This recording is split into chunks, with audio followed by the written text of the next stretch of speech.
Good morning. And thank you whoever made that warm introduction.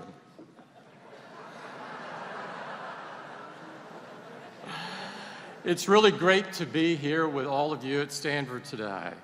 I appreciate President Obama's invitation to discuss these important topics. I also want to acknowledge Secretary Pritzker, Secretary Johnson, Lisa Monaco, and Jeff Zeitz. I'm grateful for the opportunity to join them in discussing privacy and security. At Apple, we design products that change people's lives. We believe in the power of values to shape history, and we strive to live those values every single day. We believe the country that made our success possible should be the land of opportunity for every American. That's why we support President Obama's Connect Ed initiative to equip underserved schools with cutting-edge technologies. It's why we're committed to hiring American suppliers, and it's why we're manufacturing more of our products and components in the United States. In fact, our products and innovations so far have led to the creation of more than 1 million American jobs in all 50 states. We believe in leaving the world better than we found it, and that's why we're on track to meet our goal of running our entire company on renewable energy. Thank you.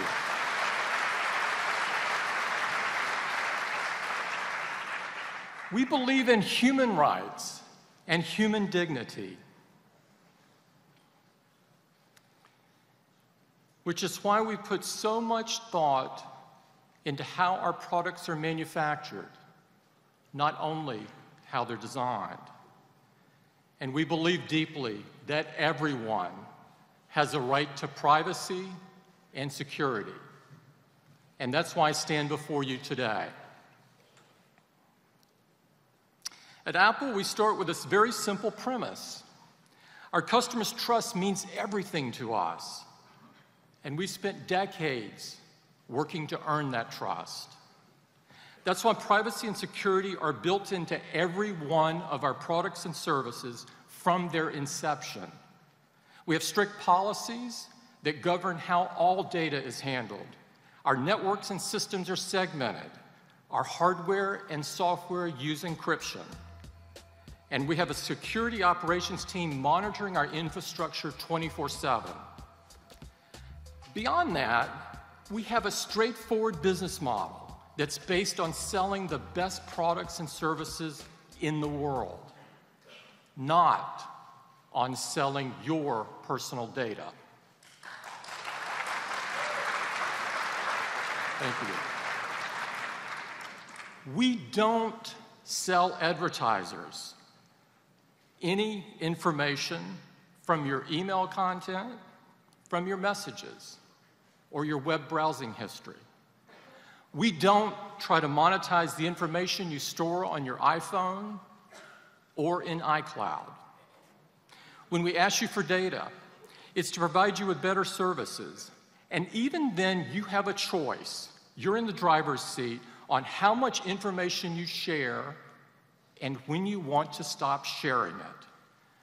We set the industry's highest standards, and we are deeply committed to living up to them. Today, so much of our information is digital. Our memories of family and friends, and our photos and our videos, our medical history, and our financial transactions, our most private conversations at home and at work. This comes with great benefits. It makes our lives better, easier, healthier. But at Apple, we have always known this also comes with a great responsibility. We know hackers are doing everything they can do to steal your data. It's why we've used all the technology at our disposal to create the most secure devices and the most secure systems that we can.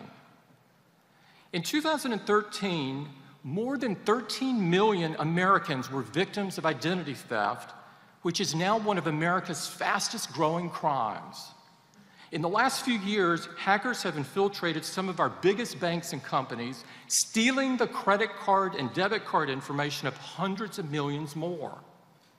And just the other week, we saw hackers steal information from one of America's largest healthcare providers. The personal impact of these security breaches can be devastating. By clicking on the wrong link or simply using your credit card, too many people have had their identity stolen, their finances threatened, and their lives turned upside down. These offenses cost our economy billions of dollars every year. There is some good news. The good news is that we have the ability to protect people from this growing threat. With Apple Pay, we put in place a mobile payment system that is significantly more secure than the old days of the plastic card and the magnetic stripe. This is another product where security wasn't an afterthought. Security was part of the reason we developed the technology in the first place. You see, Apple Pay starts with the premise that your credit card information and purchases are personal to you, and they should stay that way. When you add a card to Apple Pay, your actual credit card numbers are never stored in your device or on our servers. Instead, for every payment, we create a unique one-time code that is only good for that one transaction from your device. Your purchases are private, and we don't store the details of those transactions. They remain between you, the merchant, and your bank. We don't know your credit card number, or what you bought, or how much you paid.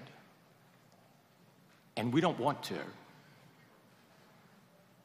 Just 3 months after we launched, over 2,000 banks have signed on to bring Apple Pay to millions of their customers.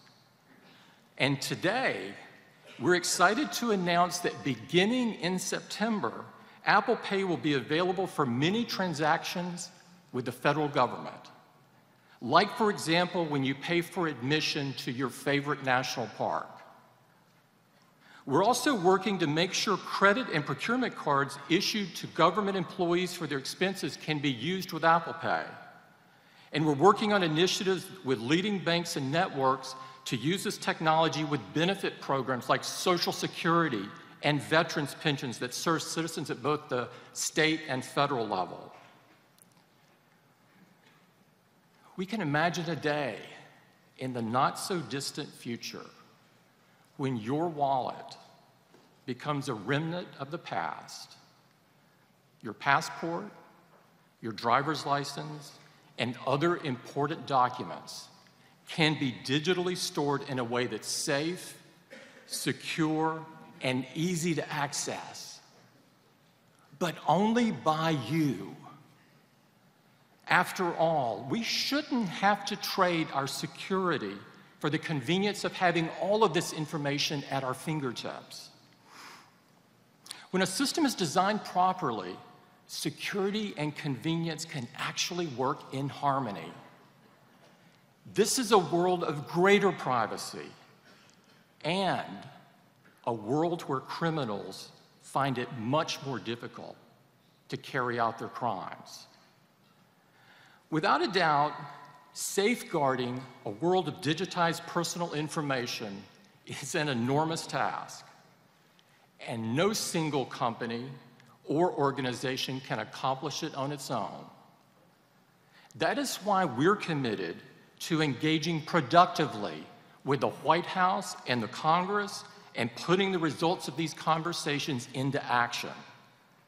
Because when it comes to the rights of customers and the rights of citizens, it's important to realize we're all talking about the same people. People have entrusted us with their most personal and precious information. We owe them nothing less than the best protections that we can possibly provide. By harnessing the technology at our disposal and working together as businesses, governments, and citizens, we believe we can bring about a future that fully embraces both privacy and security. We must get this right. History has shown us that sacrificing our right to privacy can have dire consequences.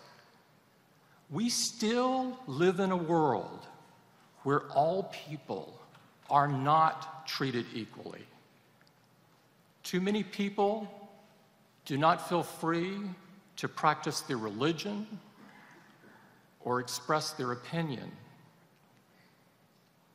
or love who they choose or love who they choose. A world in which that information can make the difference between life and death. If those of us in positions of responsibility fail to do everything in our power to protect the right of privacy, we risk something far more valuable than money. We risk our way of life. Fortunately, technology gives us the tools to avoid these risks.